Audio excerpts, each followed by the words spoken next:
Welcome to the ज्ञान girl. एक और एपिसोड में आपका स्वागत है। किचन में काम करते वक्त कभी फायर से जब हमारी फिंगर्स जल जाए तो स्किन का कलर कितना ऑड सा हो जाता है और कितनी बर्निंग सेंसेशन होती है।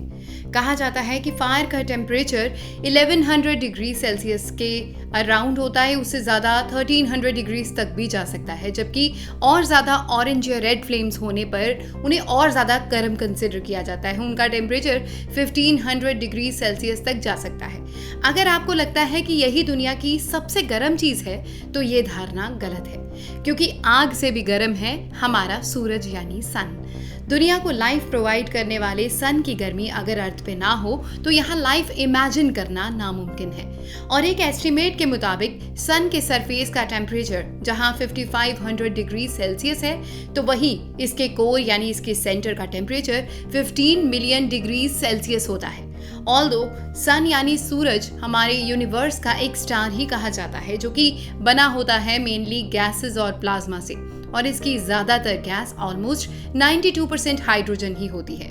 According to NASA space place, sun के कोर यानी सेंटर में मौजूद हाइड्रोजन में मौजूद ग्रेविटी से इतना हाई प्रेशर बिल्ट होता है कि जब हाइड्रोजन एटम्स एक दूसरे से फोर्स से कोलाइड होते हैं तो बनती है हीलियम, जिसे न्यूक्लियर फ्यूजन भी कहा जाता है। इस लगातार एटम्स के टकराव और न्यूक्लियर फ्यूजन से लगातार एनर्जी बनती है और सन का कोर का टेम्परेचर 15 मिलियन डिग्री सेल्सियस तक जा पहुंचता है। यही एनर्जी सन के सरफेस एंड देन पूरे यूनिवर्स को गर्मी पहुंचाती है।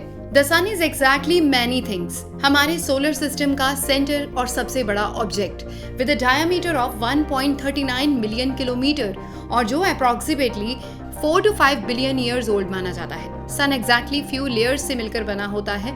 ये लेयर है photosphere, sunspots, chromosphere, corona, solar flares, solar winds.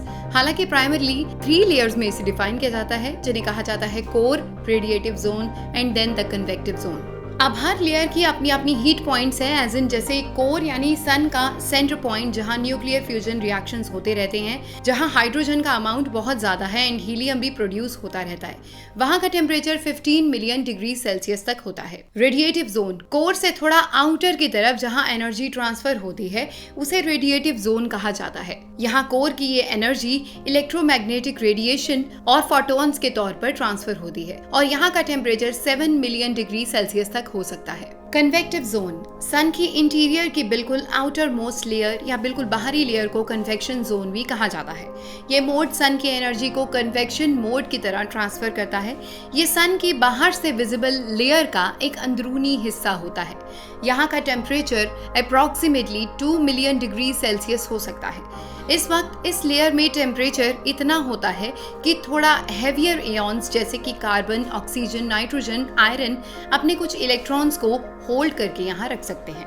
अब बात करें कि हमारे सोलर सिस्टम के इतने इंपॉर्टेंट एंड हॉट ऑब्जेक्ट जो अर्थ पे लाइफ सर्वाइवल का मेन रीजन माना जाता है, कैसे सब कंट्रीज स्टडी करना चाहती हैं और क्यों back to back solar probes किए जा रहे हैं। रिसेंटली भारत ने अपना पहला solar probe mission Aditya L1 launch किया, जो कि एक स्पेस ऑब्जर्वेटरी है जो पृथ्वी और सन के बीच पड़ती लग्रांज पॉइंट 1 पर प्लेस किया जाएगा। सिंपल भाषा में लग्रांज पॉइंट वो है जिसके L1 पॉइंट पर इस स्पेस बॉडी को प्लेस किया जाएगा, जिसे सन एंड अर्थ का एक मिड पॉइंट भी कहा जाता है, जहां से दोनों सेलेस्टियल बॉडी की ग्रेविटेशनल फोर्स एक जैसी होगी। ये पॉइंट उस स्पेस बॉडी को स्टेबल रखेगा।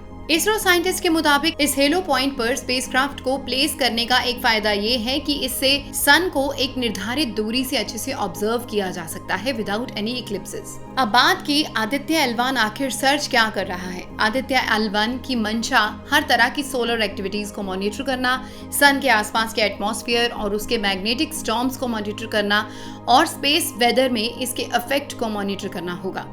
इस स्पेसक्राफ्ट में 7 पेलोड्स हैं जो कि सन के photosphere, chromosphere and outer most layer of sun, जिसे कोरोना भी कहा जाता है, को ऑब्जर्व करना है। Electromagnetic and magnetic field detectors की हेल्प से उन्हें मॉनिटर करना है।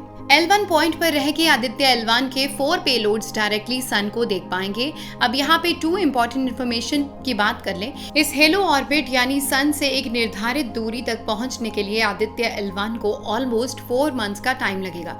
इसका अप्रॉक्सीमेटली रीचिंग टाइम बताया जा रहा है जनवरी 12, 2024।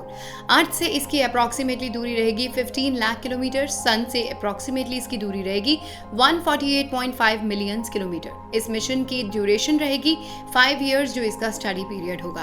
और बस इसी पॉइंट पे ये आदित्य L1 चक्कर लगाएगा, इसके आगे ये नहीं जाएगा। लेकिन ऐसा नहीं है कि यहाँ पे सूरज की हीट का खतरा नहीं होगा। आदित्य L1 को भी L1 पॉइंट पर भी काफी तेज सन हीट का सामना करना पड़ेगा, लेकिन उसे बचाएगी L1 के पास मौजूद उसके आसपास लिपटी हुई MLI शीट यानी मल्टी लेयर इंसुलेशन। ये MLI शीट स्पेसक्राफ्ट को बहुत ज्यादा हीट से बचाएगी, जिससे ये नहीं जलेगा। जहां आदित्य L1 बड़े ही सेफ दूरी पर रहकर सन रिलेटेड कई डिस्कवरीज करेगा, तो वहीं नासा का पार्कर सोलर प्रोब एक ऐसा मिशन है जिसने अभी तक सूरज को काफी करीब से देखा है एंड डाटा कलेक्ट किया है, जहां इसे भी एक्सट्रीम हीट एंड रेडिएशन का सामना करना पड़ा। पार्कर सोलर प्रोब सन के सरफेस से ऑलमोस्ट 3.9 मिलियन माइल्स दूर से जानकारी ले रहा है, जिसका मतलब है almost 6.16 million kilometre from the सन।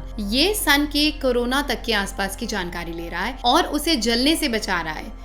उसके सामने लगी एक हीट शील्ड जो सन को फेस करती है और स्पेसक्राफ्ट से सनलाइट को रिफ्लेक्ट करती है एंड स्पेसक्राफ्ट को कूल भी रखती है, वो उसे जलने से बचा रही है। इसमें ऐसा कूलिंग सिस्टम भी है जो ओवरहीटिंग से बचने के लिए सोलर सेल्स को सर्कुलेट भी करता है। इंटरेस्टिंग बात यह है कि पार्कर सोलर प्रोब वीनस यानी शुक्र ग्रह की ग्रेविटी को यूज करता है सूरज के आसपास चक्कर लगाने के लिए एंड अपनी ऑर्बिट और सन के करीब लाने के लिए भी। 2018 से सन मिशन के लिए निकला ये प्रोब पिछले 6 सालों में अभी तक सन के क्लोजेस्ट हो चुका है और ये लगातार अपनी ऑर्बिट छोटी कर रहा है एंड इतना क्लोजेस्ट सन के कोई भी स्पेसक्राफ्ट आज तक नहीं जा पाया। एक इंटरेस्टिंग बात और भी है कि पार्कर सोलर प्रोब जैसे जैसे सन के करीब पहुंच रहा है, ये सन की अपनी ग्रेविटी फोर्स को यूज कर अपनी स्पीड भी इंक्रीज कर रहा है। कहा जा रहा है कि साल 2025 तक ये प्रोब जैसे जैसे सन के और नजदीक जाएगा, इसकी स्पीड 690,000 किलोमीटर पर आवर की तरफ जाएगी। कहा जा रहा है कि ये ह्यूमंस द्वारा अब तक बनाया गया सबसे फास्टेस्ट ऑब्जेक्ट होगा। इसके साथ ही नासा एंड ESA यानी यूरोपियन स्पेस एजेंसी के कोलैबोरेशन वाला स्पेस प्रोजेक्ट स्पेस ऑर्बिटर भी सन को करीब से वॉच कर रहा है। नासा के मुताबिक सोलर ऑर्बिटर के comprehensive suits of instruments and NASA के पार्कर सोलर प्रोब के अप क्लोज व्यू से उन्हें सूरज की ऐसी तस्वीरें और ऐसी जानकारी मिल रही है जो आज तक नहीं मिली। सोलर ऑर्बिटर को फरवरी 9, 2020 को यूएस के केप कैनावरल से लॉन्च किया गया था। नासा के आंकड़ों के मुताबिक इस सोलर ऑर्बिटर की स्पीड इतनी तेज है कि सन की रोटेशन को भी वो मैच कर सकता है। इसके अलावा जापान, चाइना एंड यूरोप भी अपने अपने सोलर मिशंस को इंडिपेंडेंटली और कोलैबोरेटली अब तक लॉन्च कर चुके हैं, बट सन के बारे में कंक्रीट इंफॉर्मेशन जुटाने में दुनिया को अभी भी और वक्त लग सकता है।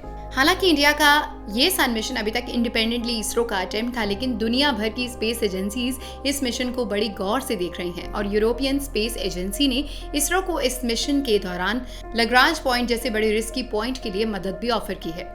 अब उम्मीद की जाए कि भारत की तरफ से भेजा गया फर्स्ट सन मिशन कामयाब होगा एंड इंडिया, जिससे दुनिया भर को अब स्पेस फील्ड को लेकर और भी ज्यादा उम्मीदें बढ़ गई हैं, आने वाले सालों में इंडिया का नाम स्पेस फील्ड में और भी ऊंचा होगा। फिलहाल आज के इस वीडियो में बस इतना ही। वीडियो अगर अच्छा लगा तो इसे लाइक कीजिए, चैनल पर न्यू है तो इसे सब्सक्राइब कीजिए, कमेंट्स कीजिए आदित्य L1 और नासा के पार्कर सोलर प्रोब के बारे में आपके क्या विचार है। नेक्स्ट वीडियो में जल्द मिलते हैं। Thank you for watching.